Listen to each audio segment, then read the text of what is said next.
J'ai pas une scène, pas d'emploi, pas de chum. Aucune nouvelle femme m'a fait de l'œil jusqu'à maintenant. Mais je voulais absolument crisser mon camp pour explorer mon pays avant de devenir complètement folle.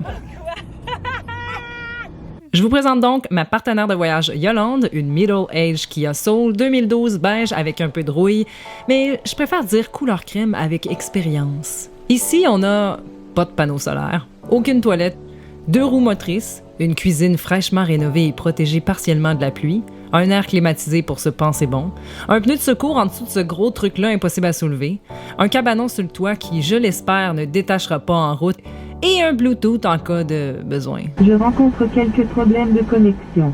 Réessayez dans un moment.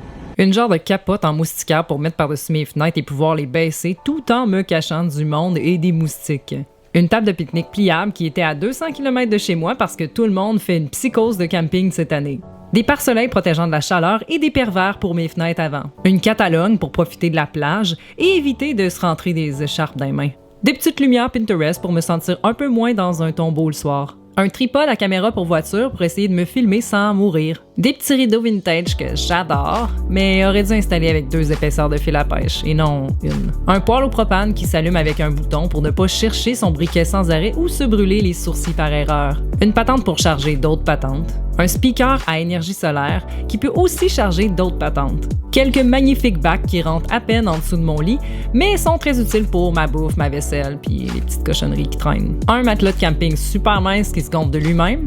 Une tente au cas où j'ai un ou une invitée. Une autre moustiquaire au coffre pour pouvoir respirer tout en n'ayant pas de moustiques quand je suis dans mon auto. J'ai fait la base de lit avec l'aide de mon père. Et étant donné que je fais 5 et 10 et que la Kia est vraiment petite, on a dû monter la base en 2 parties détachables pour rentrer le tout dans mon auto.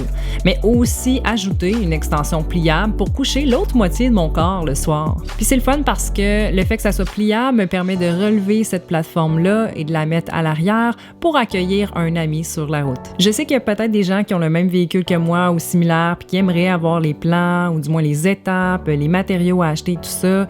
Puis moi, ça a vraiment été quelque chose de désorganisé, d'improviser. Donc, j'ai pas de plan à vous donner malheureusement, mais je vous conseille fortement de faire affaire avec quelqu'un ou dans votre entourage qui s'y connaît puis qui peut vous aider si c'est pas le cas pour vous. Puis aussi d'y aller avec compassion envers vous-même dans le processus parce que j'ai fait des erreurs aussi. On a coupé des planches qu'on n'aurait pas dû. Il a fallu restabiliser et resolidifier le lit par la suite. Mais bien sûr, si vous avez des questions, ça va me faire plaisir d'y répondre. Fait que n'hésitez pas à me le demander. Le processus a pris environ 1 semaine et le coût de tout ça, parce que j'avais pas de coffre de toit ni les matériaux comme tels, puis les boîtes et tout ce qu'il fallait pour construire ma vanne finalement, ça a coûté environ 500 $.